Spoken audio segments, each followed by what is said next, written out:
Hello comics fans, कैसे हैं आप लोग। इंडियन कॉमिक्स गॉड आपका अपने चैनल में स्वागत करता है। दोस्तों, आज मैं आपके लेकर आया हूं महारावण सीरीज की 8वीं कॉमिक्स महायुद्ध का voice over. Friends, Maharavan series अपने अंत की तरफ अग्रसर है। फ्रेंड्स, महारावण सीरीज के पहले 7 कॉमिक्स चुड़ैल माँ, दिव्यास्त्र, कालकूट, मृत्युजीत, डंकिनी, कपालिका और कलंका का वॉइस ओवर मैंने चैनल में दे रखा है। लिंक मैंने डिस्क्रिप्शन में दे दिया है, आप वहां से जाकर देख सकते हैं। तो चलिए दोस्तों, शुरू करते हैं।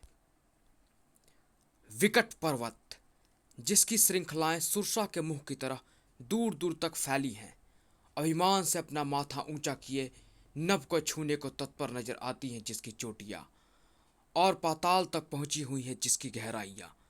लेकिन इस विकट पर्वत पर मस्तिष्क को कुंद कर देने और आंखों को आश्चर्य से फाड़ देने वाला अगर कुछ है तो वह है यह चट्टान, अद्भुत और अनोखी, विकट पर्वत की तरह ही अडिग। परंतु आज न मात्र विकट पर्वत ही अपितु इस चट्टान का अस्तित्व भी हिलने लगा। दरारें पड़ने से चटकने लगी वह चट्टान एक क्षण बाद ही खील खील होकर बिखर गई। और फिर सामने आया वह पाप का अवतार, रावण का वंशज, छल और कपट का महाज्ञाता, महारावण। आह! कंपन उत्पन्न करके तूने महारावण की साधना में विंध डाला है वसुंधरे, रुक जा। क्रोध से चिंगाड़ते हुए महारावण ने अपना एक हाथ धरा के सीने पर रख दिया। पलक झपकते ही पृथ्वी का कंपन शांत हो गया और इसी के साथ महारावण के कंठ से गूंजा चट्टानों के भी सीने में सिरहन पैदा कर देने वाला स्वर। अच्छा किया वसुंधरे कि तूने अपने आदेश मानकर अपना कंपन रोक लिया, अन्यथा तेरी गति को ही रोक देता महारावण। इस कंपन के पीछे अवश्य ही कोई कारण छिपा हुआ है, और वह कारण क्या है यह जानने के लिए मुझे कलंकिनी को बुलाना होगा। हमें तुम्हारी आवश्यकता है। पृथ्वी, आकाश, पताल, जहां भी हो, अति शीघ्र हमारे सामने प्रकट हो। कलंकिनी! कृपया क्रोध त्यागिए स्वामी, मैं आ गई हूं। कलंकिनी की आवाज थी वह, जिसे सुनकर महारावण पलटा तो हतप्रभ रह गया। अशरीरी, तुम इस रूप में कलंकिनी, तुम्हारे शरीर को क्या हुआ? वह समाप्त हो चुका है स्वामी, मैं मृत्यु को प्राप्त हो चुकी हूं। आश्चर्य का तेज झटका लगा उस पाप के अवतार को। शक्तिशाली कलंकिनी समाप्त हो चुकी है, जो अपनी बहन डंकिनी और कपालिका के साथ रुधिर यज्ञ करके समस्त कलंका और राक्षस जाति को अमर करने में व्यस्त थी। इससे पहले हमारा कहर सारे विश्व पर टूट पड़े, हमें इसका कारण बताओ असिरी। इसका कारण भोकाल नामक वह मनुष्य है, जो देवताओं से दिव्यास्त्र प्राप्त कर अपने मित्रों और हनुमान के सहयोग से पृथ्वी से राक्षस जाति का समूल नाश करने निकला है। और अपने इस अभियान में अभी तक वह सफल भी हुआ है, क्योंकि अब तक वह कालकूट, कालभुजंग, मृत्युजीत, डंकिनी, कपालिका और मेरे पुत्र कालबिंदु के साथ साथ मुझे भी समाप्त करने में सफल हो चुका है। सब कुछ सुनकर हतप्रभ रह गया महारावण। ओह! इतनी बड़ी बड़ी महाशक्तियों का नाश हो गया और तुमने हमें अभी तक उसकी खबर तक ना दी। एक का भी मानसिक संपर्क हमसे ना हुआ। क्यों? ऐसा क्यों हुआ कलंकिनी, क्यों? क्षमा करे कलंकापति, आपके और उन महाशक्तियों के मानसिक संपर्क के बीच मैंने ही बाधा उत्पन्न की थी, क्योंकि मैं नहीं चाहती थी कि आपकी साधना में विघ्न पड़े और आप ब्रह्मांड विजयी सिद्धि को प्राप्त करने से वंचित रह जाएं। मुझे अत्यंत दुख है कि आपको हमारी असफलता के कारण शोक हुआ। अचानक महारावण के कंठ से निकली हुंकार से थर्रा गया संपूर्ण विकट पर्वत का अस्तित्व। नहीं, हमारे शरीर में शोक की नहीं, प्रतिशोध की ज्वाला धधक रही है कलंकिनी। शोक दुर्बलों की निशानी है, बलशाली तो प्रतिशोध लिया करते हैं। इसका भी प्रतिशोध लिया जाएगा, ऐसा प्रतिशोध जिसका कहर मात्र भोकाल पर ही नहीं, समस्त पृथ्वीवासियों पर टूटेगा। और इस प्रतिशोध को पूरा करने में मेरी सहायता करेंगे मेरे कपट गुरु तुषाराचार्य। कपट गुरु तुषाराचार्य प्रकट हो! और प्रकट हुए कपट कला के माहिर कपट गुरु तुषाराचार्य। कैसे याद किया वत्स? मौत पर भी संकट बन जाने वाले महारावण पर क्या कोई संकट आन पड़ा है? संकट के लिए नहीं, अपितु तुम्हारी कपट विद्या को परखने के लिए तुम्हारे इस शिष्य ने तुम्हें याद किया है कपट गुरु। परंतु हमारी मानसिक सिद्धि बता रही है कि तुम्हारी तो मृत्यु हो चुकी थी, फिर तुम इस जीवित रूप में कैसे? उत्तर में उस कपटी के अधरों पर खेल गई वह कपट से भरी मुस्कान। सारे विश्व के साथ साथ तुम जैसा महाशक्तिशाली हमें कपट गुरु इसलिए तो कहता है कि जब भी हमारा या हमारे किसी शिष्य का पासा युद्ध में कमजोर पड़ता है तो हम कपट से छद्म मृत्यु चुन लेते हैं, और इस तरह सामने वाला शत्रु असावधान हो जाता है और फिर हम उचित अवसर आने पर अपने उस शत्रु को समाप्त कर डालते हैं। ऐसे ही छद्म मृत्यु का प्रयोग मैंने अपने पिछले युद्ध में किया था। उसमें तुरीन की मृत्यु का प्रतिशोध लेने भोकाल के लिए साथियों का पड़ला भारी देखकर मैंने अपने और हिमराज के लिए छद्म मृत्यु चुन ली थी। यह जानने के लिए पढ़े आखिरी निशानी। सभी ने हमें मरा समझ लिया, जबकि वास्तविकता में मात्र मैं ही नहीं, तुम्हारा भाई हिमराज भी जीवित है। वह इस समय कपट सिद्धि से छद्म मृत्यु प्राप्त करके 6 मास की शीत निद्रा में हिम पर्वत पर जाकर सो गया है। उसे उस निद्रा से जगाओ कपट गुरु, मुझे तुम्हारे साथ साथ उसकी भी आवश्यकता है। 6 माह से पहले हिमराज को जगाना नामुमकिन है कलंकेश्वर, और ऐसा करना वैसे भी उसके हित में नहीं होगा, क्योंकि उसे साफ है कि अगर उसे 6 माह से पहले जगाया गया तो उसकी मृत्यु निश्चित है। मृत्यु? किस मृत्यु की बात कर रहे हो कपट गुरु? वह तो महारावण के चरणों की दासी है। वह हमारे प्रिय भ्राता हिमराज का कुछ नहीं बिगाड़ सकती। इसीलिए हम तुम्हें आदेश देते हैं, जाओ जाओ और हिमराज को जगाओ। ब्रह्मांड की सबसे बलशाली शक्ति का आदेश था वह, जिसे टालने का साहस न कर सका तुषाराचार्य, और तुरंत ही हिमराज को जगाने निकल पड़ा। साधना में लीन होने के कारण भोकाल और उसके साथियों को समाप्त करने का जो कार्य इस समय हम नहीं कर सकते, उसे हमारा भ्राता हिमराज करेगा। महारावण जैसी महाशक्ति जिसे समाप्त करने के लिए चिंतित हो उठी थी, उस भोकाल का मस्तिष्क इस समय अभिमान के शिखर को छू रहा था। तो तुम यह कहना चाहते हो भीलराज कि अगर तुम और तुम्हारी भील सेना मेरे साथ नहीं होती तो मैं मृत्युजीत, मत्स्य केतु, डंकिनी, कपालिका और कलंकिनी पर कदापि विजय नहीं प्राप्त कर सकता था। हाँ भोकाल, यही कहना चाहता हूं मैं, क्योंकि युद्ध में कोई भी अकेला महाबली नहीं जीत सकता अगर उसके साथ सेना और रणनीति बनाने वाले ना हो, उसके साथ कंधे से कंधा मिलाने वाले ना हो, उसके लिए अपनी जान देने वाले ना हो। तुम एकदम मूर्ख हो भीलराज, जो ऐसी बातें कर रहे हो, जबकि तुम अच्छी तरह जानते हो कि अगर मेरा साहस, मेरा युद्ध कौशल और मेरे दिव्यास्त्रों ने अपना पराक्रम ना दिखाया होता तो ना इतनी बड़ी बड़ी महाशक्ति मृत्यु को प्राप्त होती, और न तुम और तुम्हारी ये भील सेना इस आनंदमयी क्षण का आनंद ले रही होती। भीलराज, तुम और तुम्हारे भील साथी मेरे जैसे महाबली के संरक्षण में युद्ध करने के सिवा कुछ नहीं कर सकते। भोकाल के इस व्यवहार ने सभी को भौचक्का कर दिया था। भीलराज और उसके भील साथियों का उपकार मानने की जगह भोकाल उन्हें अपमानित कर रहा है। क्या हुआ है उसे? जरूर कोई बात है, क्योंकि घमंड से भरे ऐसे शब्द भोकाल के मुख से मैंने कभी नहीं सुने। भोकाल के प्रति उठे हुए प्रश्न हर एक के मस्तिष्क में थे, लेकिन उत्तर मात्र एक के पास था, और वे थे संकट मोचन हनुमान। हमारी माया में फंसकर भोकाल अत्यधिक अभिमानी हो गया है। हमें अपनी माया के साथ साथ उसके अभिमान को भी समाप्त करना होगा। इधर सभी के नींद के आगोश में जाने की तैयारी हो रही थी, और इधर किसी को नींद से जगाने की तैयारी आरंभ हो चुकी थी। शाबाश, उठाओ, इस पर्वत के आसपास जितनी भी बड़ी बड़ी चट्टानें पड़ी हैं उन सभी को अपने पंजों में दबाकर उठा कर लाओ और उन्हें फेंक कर तोड़ डालो इस बड़े हिमखंड को। इसी हिमखंड के नीचे शीत निद्रा में सोया हुआ है हिमराज। इसके टूटते ही वह जाग जाएगा। जिस हिमखंड के शीघ्र ही टूट जाने की उम्मीद थी तुरासाचार्य को,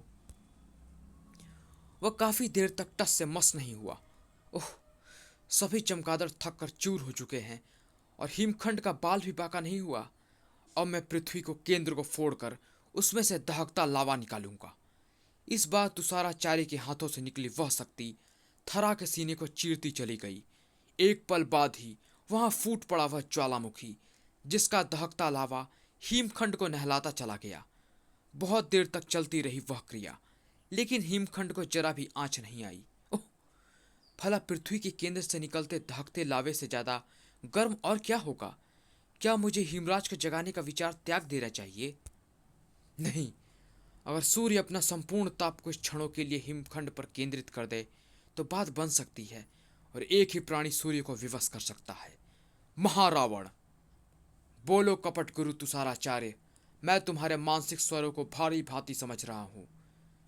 तुषाराचार्य की गुंजती आवाज ने पल भर में ही महारावण को सब कुछ बता दिया, जिसे सुनकर मंद मंद मुस्कुराया साधनारत महारावण, और फिर उसके मस्तिष्क से गूंज उठे वे स्वर। महारावण को तेरी आवश्यकता है। मैं तुम्हें आदेश देता हूं, जाओ, जाकर हिम पर्वत पर शीत निद्रा में सोए हमारे भाई हिमराज को अपने ताप से जगा दो।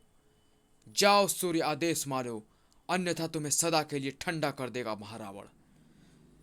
मैं प्रचंडास्त्र धारक महारावण का आदेश मानने के लिए विवश हूं, इसलिए मुझे अपने समस्त ताप को उसके बताए स्थान पर केंद्रित करना ही होगा।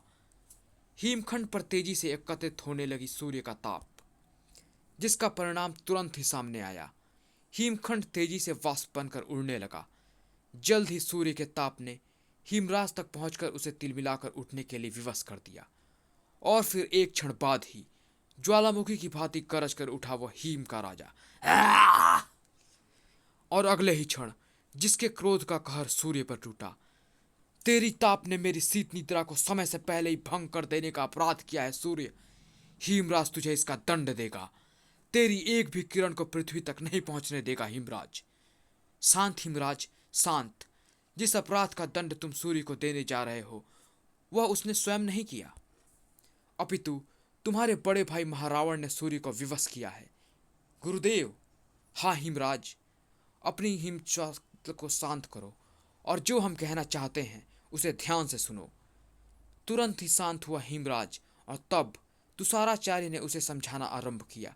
सब कुछ सुनने के बाद ऐसे खुश हुआ हिमराज जैसे बच्चा खिलौना पाकर खुश होता है। ओहो, भाग्य मेरे, जो भाई महारावण जैसी महाशक्ति ने मुझे उस भोकाल को समाप्त करने का दायित्व सौंपा है जो मेरा सबसे बड़ा शत्रु है। यह दायित्व पूरा करेगा हिमराज, अपने हिम शक्तियों से भोकाल को भयानक मृत्यु देकर। इधर भोकाल के अहंकार की ज्वाला भीलों पर बहस रही थी। यह कोई युद्ध प्रशिक्षण है?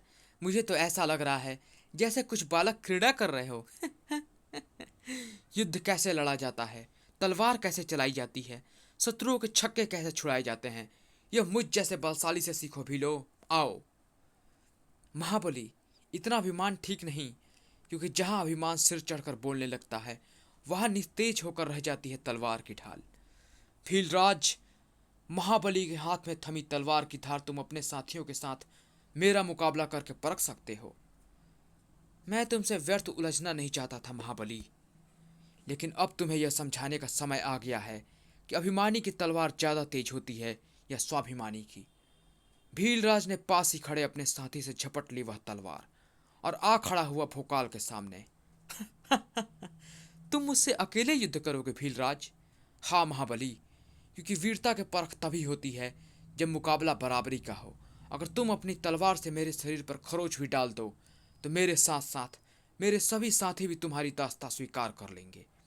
अगले ही पल भीलराज ने भोकाल पर वार करके वह लड़ाई शुरू कर दी, जिसे दम साधे देख रहे थे अति क्रूर धनुषा और भील लड़ाके, जो पल प्रतिपल भीषण और भीषण होती चली जा रही थी।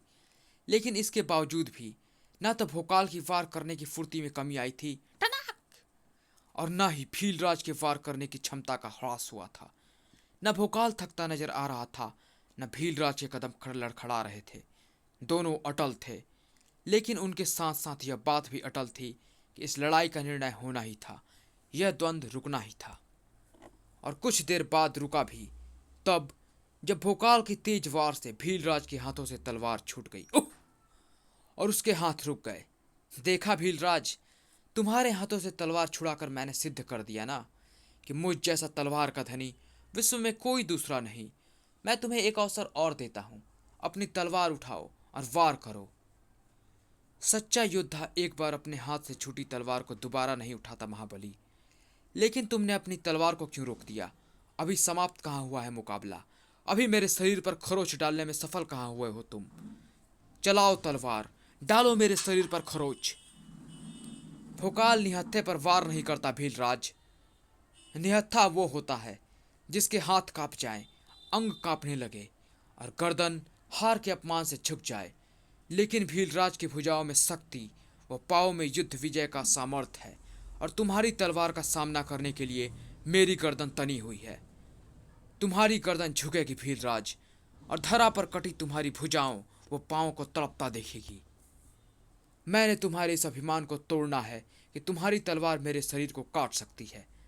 अद्भुत तरीके से भीलराज को तलवार को अपने दोनों हाथों के बीच रोक लिया और फिर असाधारण चपलता का परिचय देते हुए भीलराज ने ना मात्र भोकाल के हाथ से उसकी तलवार छुड़ाई, अपितु उसे उठाकर दूर भी फेंक दिया। धड़ाक! और फिर भीलराज ने भोकाल को संभलने का कोई भी अवसर नहीं दिया। विद्युत की गति से वह उस पर वार करता चला गया और वे वार तब तक ना रुके जब तक भोकाल की चेतना लुप्त ना हो गई। कुछ क्षणों बाद जब भोकाल की चेतना वापस लौटी तो अरे ये क्या, मुझ जैसे महाबली को एक साधारण भील ने पराजित कर दिया। उफ, मैं किसी को मुंह दिखाने लायक नहीं रहा। ग्लानिता से भरता चला गया भोकाल का रोम रोम। दूसरे ही क्षण उसने झपट कर उठा ली वह तलवार और अगले ही क्षण इस पराजय के पश्चात मुझे जीने का कोई अधिकार नहीं। खचाक!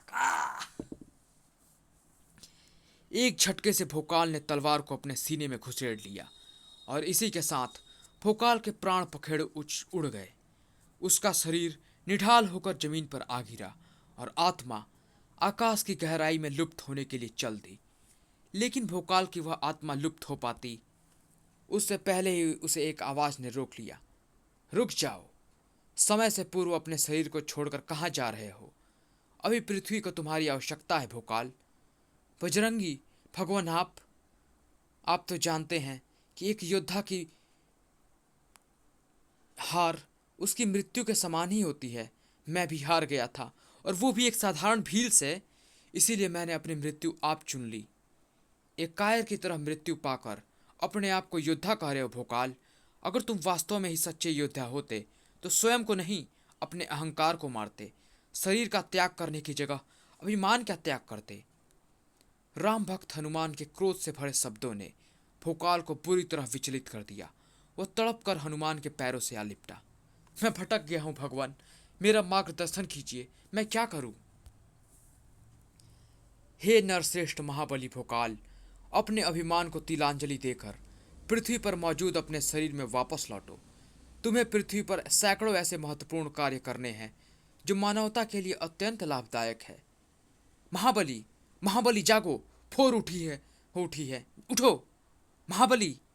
ओह, वृद्धवर आप, लेकिन अभी अभी तो मेरे सामने भगवान बजरंगबली मौजूद थे। हमारे सिवा यहाँ कोई नहीं है महाबली। सोते हुए तुम शायद कोई स्वप्न देख रहे थे। आप ठीक कहते हैं, मैं सचमुच स्वप्न ही देख रहा था। एक ऐसा स्वप्न जिसमें अहंकार से अंधी मेरी आंखों को स्वयं बजरंगबली ने खोला। वो दुख स्वप्न कहीं वास्तविकता ना बन जाए, इसके लिए मुझे अपनी इन आंखों को सदा के लिए खुली रखना होगा। जिसे तुम दुख स्वप्न का समझ रहे हो महाबली, वो हमारी माया थी जिसे हमने तुम्हारा अहंकार समाप्त करने के लिए रचा था। तभी भयानक आवाजों से गूंज उठा वातावरण और बिजली सा लहराया भोकाल। बहाल का दृश्य हृदय कंपा देने वाला था। उफ! हमारे बाहर आते ही हमारे सीवर का चकनाचूर बन गया वीर। परंतु वृद्धवर, हमारे अन्य साथी तो इस मृत्यु वर्षा से नहीं बच पा रहे हैं। और फिर हिम चट्टानों की यह वर्षा निसंदेह ही किसी शत्रु की माया है, और वह शत्रु कौन है मुझे इसका पता तुरंत ही लगाना होगा। अंधाधुंध परस्ती उन हिम चट्टानों का रहस्य जानने के लिए निकल पड़ा था भोकाल, जिन्होंने चहु और विनाश का तांडव मचा दिया था। बचाओ बचाओ बचो साथियों, इन हिम चट्टानों के नीचे बचने से अपने आप को बचाओ। स्वयं को भी बचाइए भीलराज। भीलराज पर गिरती उस भारी हिम चट्टान को उस प्रलयंकारी अस्त्र ने खील खील होने के लिए विवश कर दिया। जो उस बलवान के हाथों में थमा था। इन भीम चट्टानों का नाश करने की बागडोर हमने संभाल ली है भीलराज। अब आप निश्चिंत हो जाइए। अब एक भी चट्टान बिना खंड खंड हुए थरा तक नहीं पहुंच पाएगी। फड़ाक! इन चट्टानों के पश्चात नष्ट होने की बारी है उसकी, जिसके कारण ये यहां बरस रही है। अति क्रूर का विध्वंसकारी अस्त्र और धनुषा के अद्भुत बाण तेजी से बरसती हिम चट्टानों को नष्ट करते जा रहे थे, लेकिन शीघ्र ही वे उन चट्टानों की चपेट में आ गए। ओह! भारी चट्टानों ने दोनों को अपने नीचे दबा लिया था। अब हिम चट्टान रूपी मौत का अकेले ही सामना कर रहा था भोकाल। मुझे प्रहारा से निर्वात खेरा बनाना होगा, जो अपनी शक्ति से सभी हिम चट्टानों को खींचकर अपने में समाकर उन्हें नष्ट कर दे। प्रहारा की अद्भुत शक्तियों से निर्मित वह निर्वात खेरा कुछ ही क्षणों में सभी हिम चट्टानों को लील गया। तेरी शक्तियां नष्ट हो चुकी हैं। छिप छिप कर वार करके अपने कायर होने का प्रमाण ना दे। वीरों की भांति सामने आ। भोकाल की उस चुनौती पर तेजी से लहराई वह शीतलहर और सामने आ खड़ा हुआ हिमराज। ओह!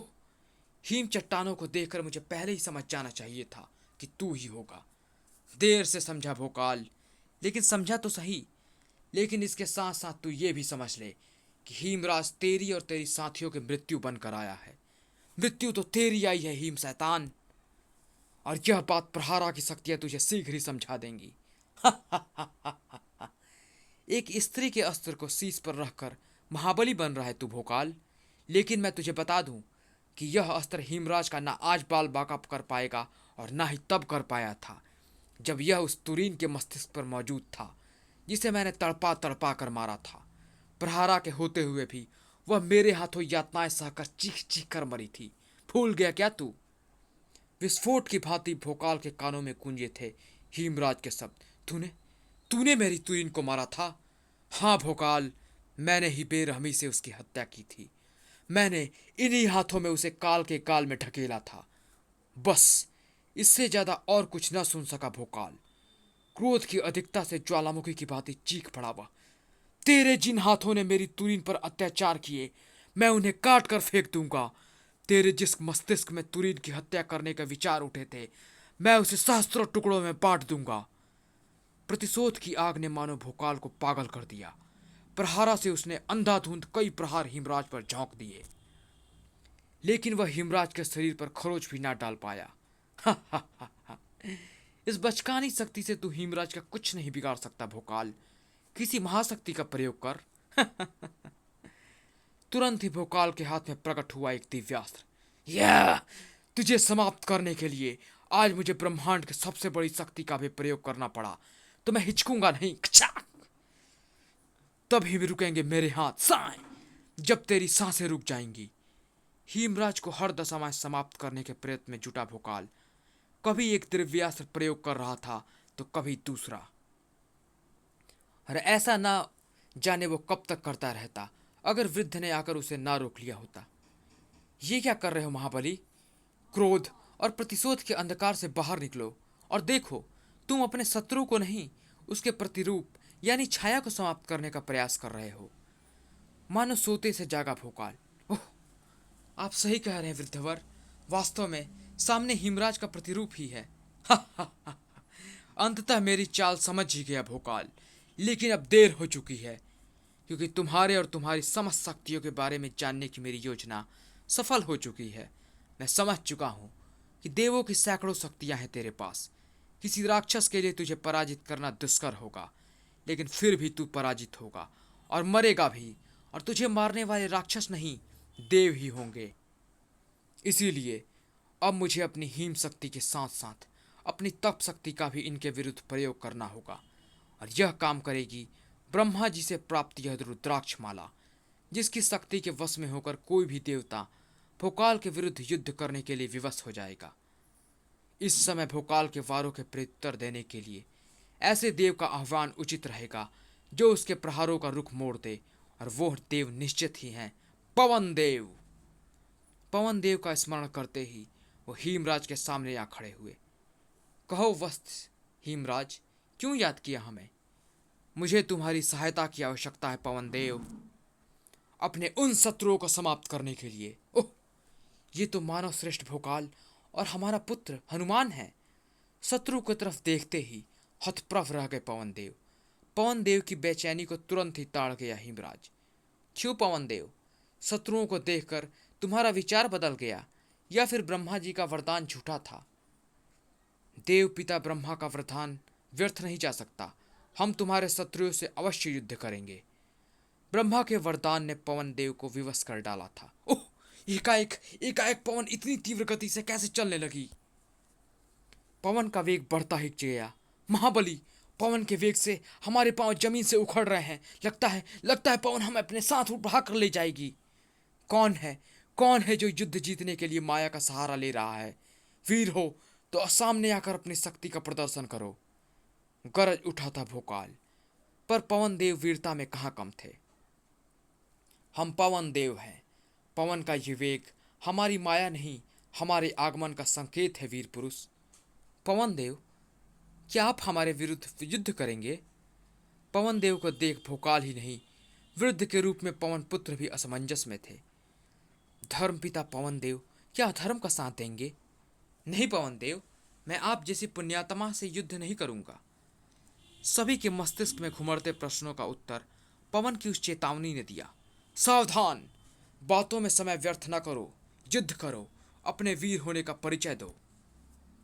उठाओ शस्त्र, नहीं तो हमारा प्रचंड वेग तुम्हें सेना समेत 100 योजन उठाकर दूर फेंक देगा। इधर वायुदेव की शक्ति अपना प्रभाव दिखा रही थी और उधर भोकाल अभी भी निर्णय नहीं कर पा रहा था कि वो क्या करे। वृद्धवर, आप ही बताएं, संसार को जीवनदायिनी वायु देने वाले देवता पर मैं कैसे वार कर सकता हूँ? महाबली, युद्ध क्षेत्र में युद्ध करना ही योद्धा का धर्म है, फिर चाहे पुत्र के सामने पिता ही क्यों ना हो। वृद्ध के रूप में पवन पुत्र स्थिति को गंभीरता को जान चुके थे, तभी हतोत्साहित भोकाल को अपने पिता से युद्ध करने के लिए प्रेरित कर रहे थे। वृद्ध के वचनों का भोकाल पर जादू जैसा असर हो रहा था। उसकी पकड़ शस्त्रों पर दृढ़ होती जा रही थी। भोकाल, वीर वही होता है जो हर चुनौती का उचित जवाब देना जानता है। पवन देव की इस चुनौती का भी उचित जवाब दो। याद रखो कि धर्म तुम्हारे साथ है, तुम्हारी विजय निश्चित है। आपने सत्य कहा वृद्धवर, धर्म की रक्षा के लिए मैं पवन देव से भी युद्ध करूंगा। भोकाल युद्ध के लिए तैयार था। पवन पुत्र मन ही मन पिता से युद्ध की आज्ञा मांग रहे थे। हमें युद्ध की आज्ञा दे पिताश्री। यदि आप ब्रह्मा जी के वरदान के कारण विवश हैं तो हम धर्म का साथ देने के लिए विवश हैं। वाह पुत्र, वास्तव में तुम बल, बुद्धि, विद्या में निपुण हो। तुम्हारी विजय हो। पवन देव ने अपने पुत्र को विजय का आशीर्वाद दे दिया। भोकाल के जवाबी आक्रमण से पवन देव की तंद्रा भंग हुई। पवन देव, प्रहारा की शक्ति से बनी यह विशाल दीवार आपके वेग को हम तक नहीं पहुंचने देगी। अच्छा प्रयास है, पर हमारी शक्तियों से तुम परिचित नहीं हो भोकाल। वायु का वेग बढ़ाते ही तुम्हारी दीवार ने हमें रास्ता दे दिया। हम पवन देव की शक्तियों से भली भांति परिचित हैं। भोकाल इनके सामने अधिक देर नहीं टिक सकेगा। पवन पुत्र की चिंता व्यर्थ नहीं थी। भोकाल, यह हमारी चक्रवात शक्ति तुम्हारे किसी भी वार को हम तक नहीं पहुंचने देगी, बल्कि तुम्हारे ही वारों को दुगनी तीव्रता से तुम्हारी ओर उछाल देगी। हमारे पास अस्त्र शस्त्रों की कोई कमी नहीं है पवन देव, न ही शीश कटाने वालों की। देखते हैं कब तक आपकी शक्ति आपका साथ देती है। पवन देव की शक्ति भीषण थी, जो वारों को दुगनी गति से वापस फेंक रही थी। लगता है पवन देव की यह शक्ति शीघ्र ही हमारी सेना को धराशायी कर देगी। फड़ाक! बचाओ भोकाल, बचाओ हमें! इसी के साथ वह वैसी ठहाका लगा उठा। हिमराज, हा हा हा हा! चले थे हिमराज को सैकड़ों टुकड़ों में बांटने। पवन देव, अब बताओ भोकाल को कि हिमराज का शत्रु कैसे तड़प तड़प कर मरता है। हिमराज के कहने पर एक बार फिर आगे बढ़े पवन देव। अब उनके सामने आ खड़ा हुआ उनके जिगर का टुकड़ा। पिताश्री, रुक जाइए।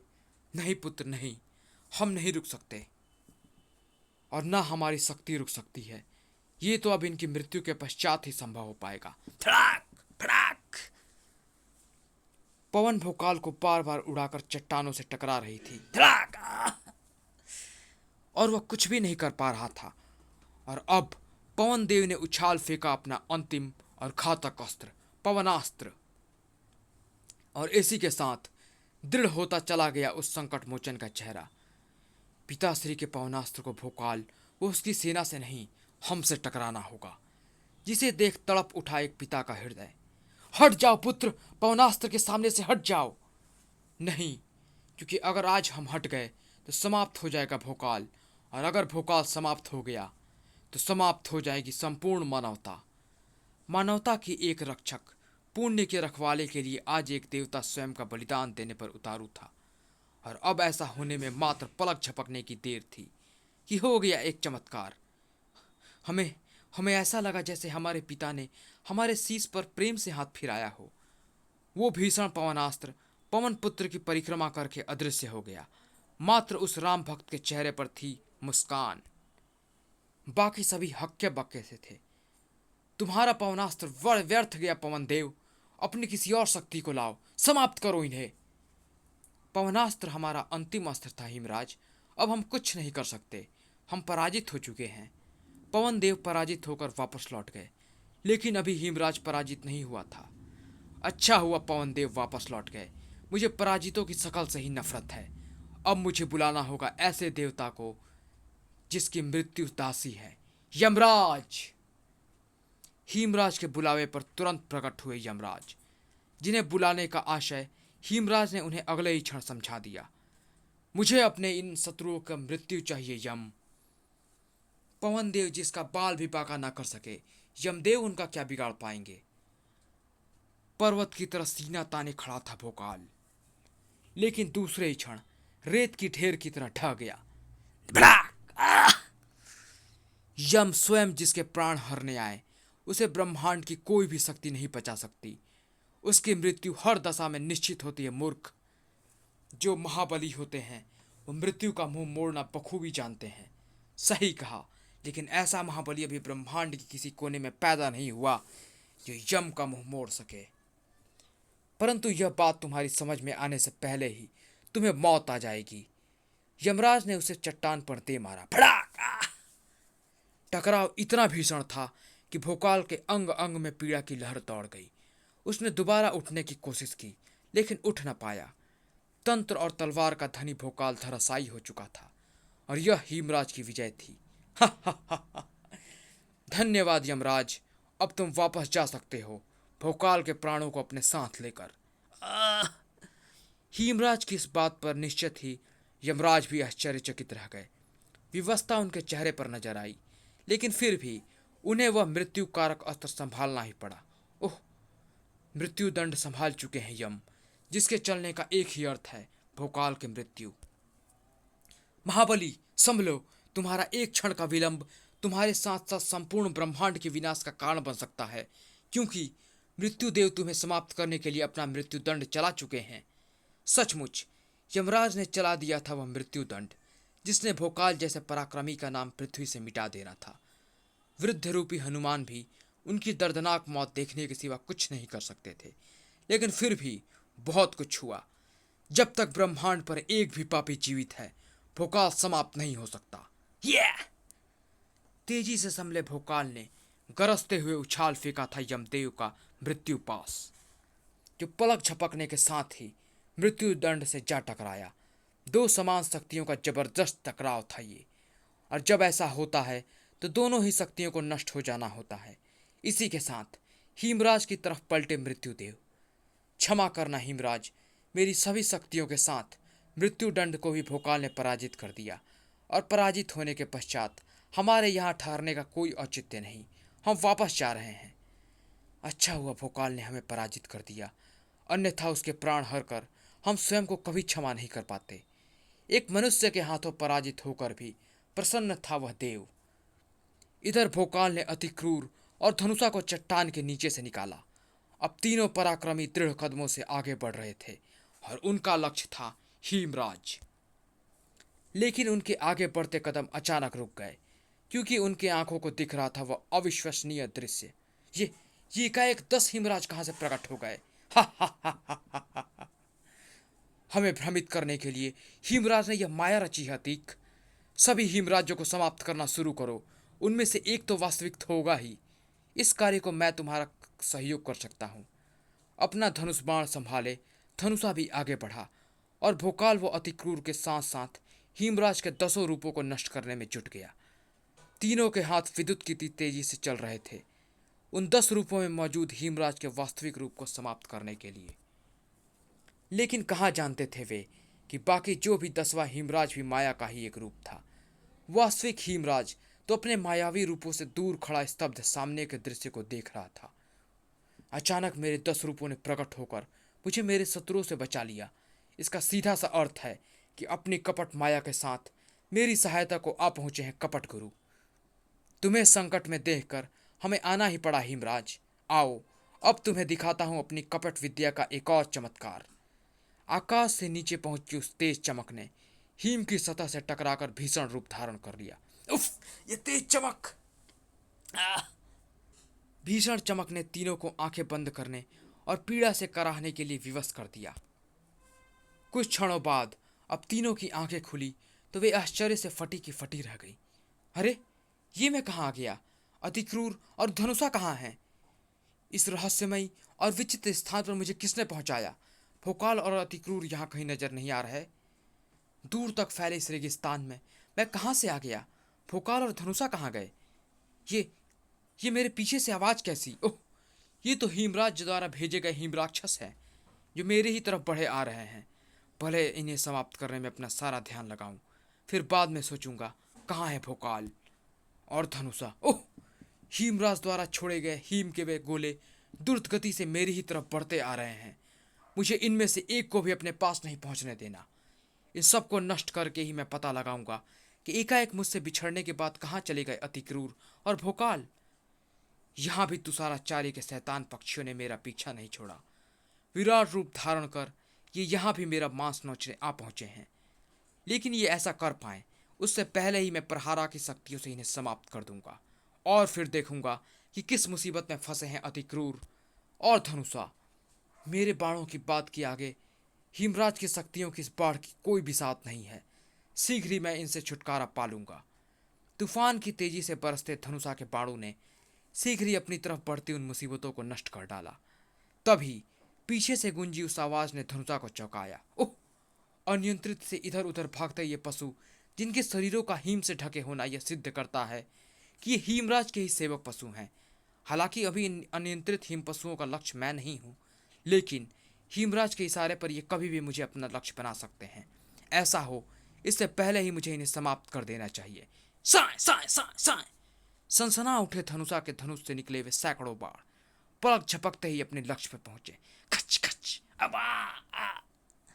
इसी के साथ धनुषा की आंखों में आश्चर्य का सागर लहराता चला गया और इसका कारण था सामने पड़ी वे लाशें जो हिम पशुओं की नहीं, गायों की लाशें थी।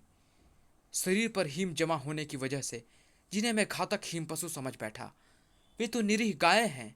ओह, ये मैंने क्या कर डाला?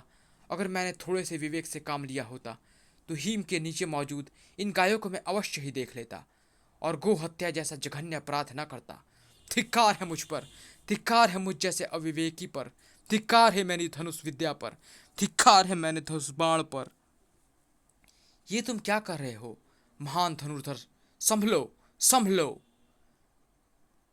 धनुषा के धनुष फेंकते ही मानो उसके मस्तिष्क में गूंजी वह आवाज, संभलो!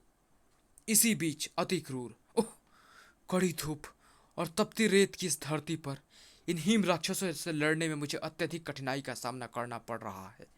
अत्यधिक गर्मी से शरीर जला जा रहा है और प्यास से गला सूखा जा रहा है। ऐसे में अगर मैंने शीघ्र ही इन्हें अपना शिकार नहीं बनाया तो ये मुझे अपना शिकार बना लेंगे। विद्युत की सी तेजी से चलते अति क्रूर के हाथ दुगनी तेजी से चलने लगे। शीघ्र ही उसने हिम राक्षसों को बेजान होकर नीचे गिरने के लिए मजबूर कर दिया, लेकिन इसी के साथ प्यास से बेहाल होकर वह भी नीचे आ गिरा। हाँ, मेरे कंठ में कांटे चुभ रहे हैं, मस्तिष्क सुन्न पड़ता जा रहा है। अगर मुझे शीघ्र ही पानी नहीं मिला तो मेरे प्राण निकल जाएंगे। जिसे ब्रह्मांड का कोई भी बल नहीं हरा पाया था, उसे प्यास पराजित किए दे रही थी और पराजय के रूप में उसे मिलनी थी एक तड़पती मौत। अगर अचानक उसके निकट उस मनुष्य पर नहीं पड़ती, वह वृद्ध मनुष्य, उसके पास पानी की मश्क दिखाई पड़ रही है मुझे। अगर वो मुझे पानी दे दे तो मेरे प्राण बच सकते हैं। पानी मिलने की आस ने अति क्रूर के शरीर में नई जान फूंक दी। वह तेजी से रेत पर भागा और उस वृद्ध तक जा पहुंचा। वृद्धवर, प्यास से मेरे प्राण निकलने को हैं। आपके पास पानी है, मुझे पानी दे दीजिए, मेरे प्राण बच जाएंगे। तुम युवा हो, बलशाली हो, कुछ पानी के बिना कुछ देर जीवित रह सकते हो, परंतु मैं जर्जर बूढ़ा पानी के बिना कुछ ही पलों में मर जाऊंगा।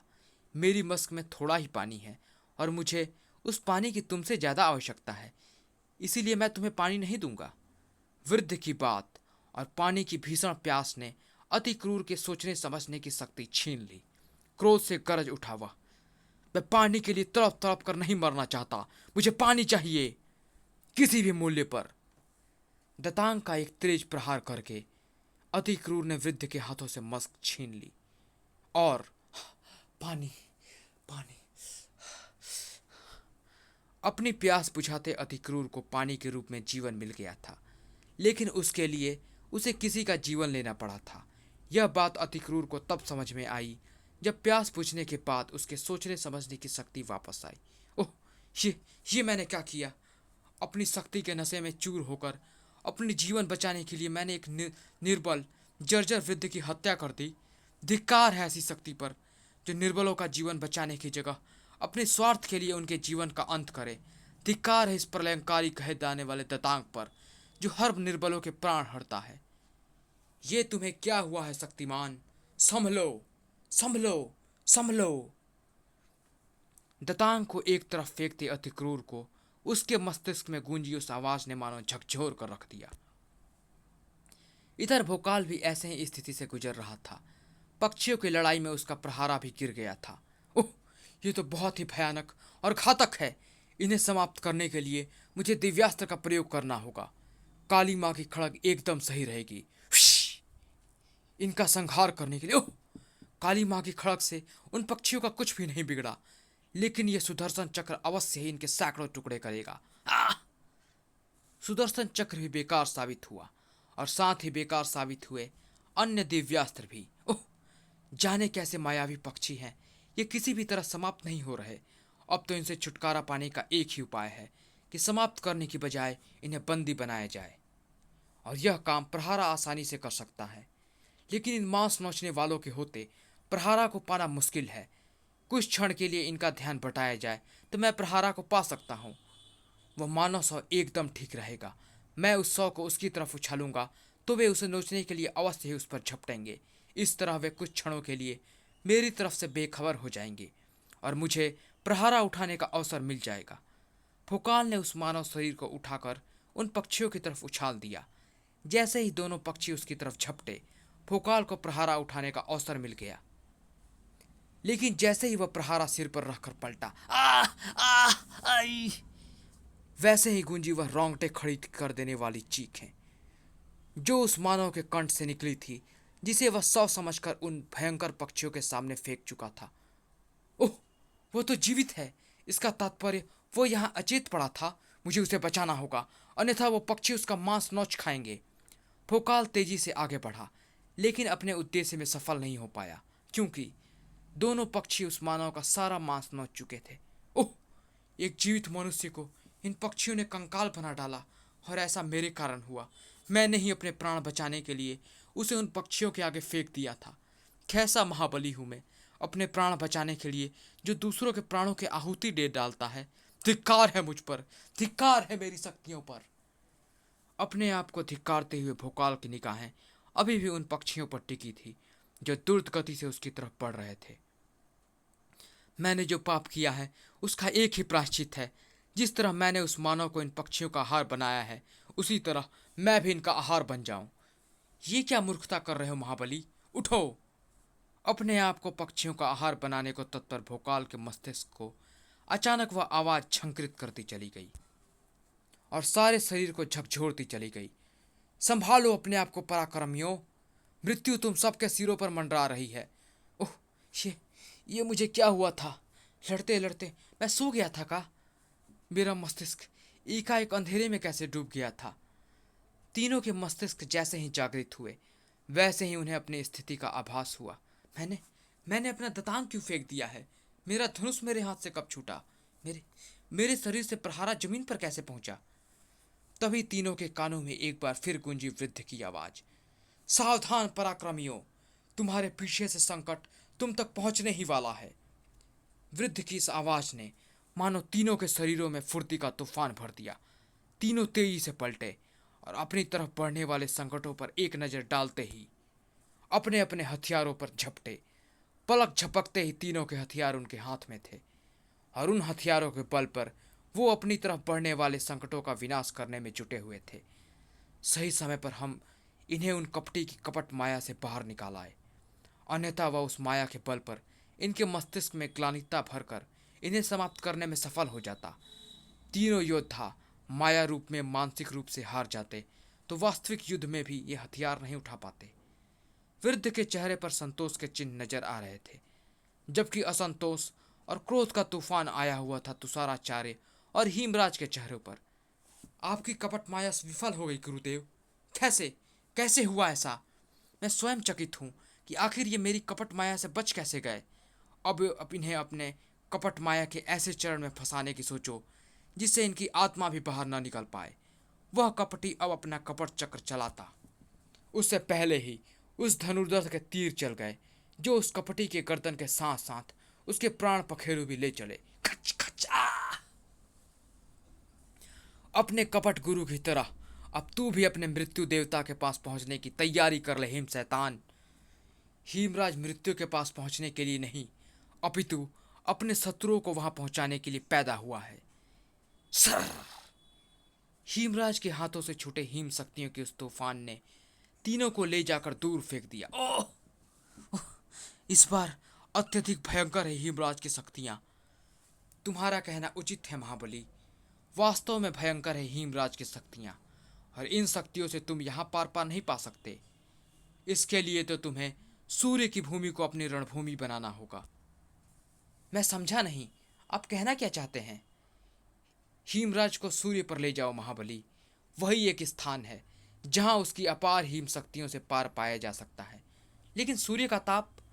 भोकाल की बात पूरी होने से पहले ही मुस्कुराकर बोले वृद्धवर, मानवता कल्याण के इस कार्य में देवता तुम्हारे साथ हैं। सूर्य का ताप तुम्हारा कुछ नहीं बिगाड़ पाएगा महाबली। वृद्ध के शब्दों ने ऐसा ढांढन बंधाया भोकाल को कि वह बिना कोई क्षण गंवाए हवा में लहराया और तेजी से हीमराज को दबोच कर आसमान की गहराइयों की तरफ उड़ चला। हमारा परम भक्त भोकाल तुम्हारे पास आ रहा है सूर्यदेव। अगर उसे जरा सी भी आँच आई तो हमें एक बार फिर तुम्हें अपने मुंह में रखने के लिए विवश होना पड़ेगा। और अगर इस बार ऐसा हुआ तो ब्रह्मांड की कोई भी शक्ति तुम्हें हमारे मुख से मुक्ति नहीं दिला पाएगी। संपूर्ण ब्रह्मांड को अपने ताप से जला देने की शक्ति रखने वाले सूर्य को हनुमान की चेतावनी ने थर थर कपा डाला और अभी सूर्य पूरी तरह से स्वयं को संतुलित भी नहीं कर पाए थे कि चीं गूंज उठी उनके अस्तित्व को थर्रा देने वाली एक और चेतावनी। सावधान सूर्य, मैं प्रचंडास्त्र धारक महारावण तुम्हें चेतावनी देता हूं कि हमारे भाई हीमराज के शरीर पर तुम्हारे ताप की जरा सी भी आंच आई तो मेरे क्रोध के भाजन बनोगे तुम। महारावण की इस चेतावनी के साथ ही बुरी तरह विचलित नजर आने लगा सूर्यदेव। इंद्र से न छिपी रही सूर्य की वह शक्ति। एक तरफ तुम्हें निगल जाने वाले को तत्पर वीर हनुमान है और दूसरी तरफ तुम्हारे अस्तित्व को मिटाने को तैयार महारावण है। किसके कोप का भाजन बनना चाहोगे मित्र? अपने ताप से अपनी तरफ बढ़ते मनुष्यता के रक्षक भोकाल को पिघलाकर वीर हनुमान का, या फिर अपनी भीषण गर्मी से दुष्ट राक्षस हिमराज को पिघलाकर महारावण का? दोनों तेजी से तुम्हारी तरफ बढ़ते आ रहे मित्र। अति शीघ्र निर्णय करो, अन्यथा तुम्हारा ताप दोनों को ही नष्ट कर डालेगा। विचित्र परिस्थिति में फंसे सूर्यदेव का चेहरा अचानक कठोर होता चला गया और यह इस बात का घोतक था कि सूर्यदेव अपना निर्णय ले चुके थे। इसी के साथ भोकाल और हिमराज के कंठों से निकली दर्दनाक चीखों से मानो सारा आकाश गूंज उठा। अब दोनों में से एक का समाप्त होना निश्चित था, लेकिन प्रश्न ये था कि समाप्त होगा कौन, भोकाल या हिमराज? आपका भक्त एकदम सकुशल है वीर हनुमान। मैं महारावण के कोप का भाजन बनने के लिए तैयार हूँ। मानवता और देवता के हितों के लिए जब भोकाल जैसा मनुष्य अपना अस्तित्व दांव पर लगाए हुए है तो भला मैं देव होकर पीछे क्यों रहूं? धन्य है आपका यह भक्त। बेहोश भोकाल को हनुमान की बाहों में रखकर सूर्यदेव ने अपने रथ को आकाश की ओर दौड़ा दिया।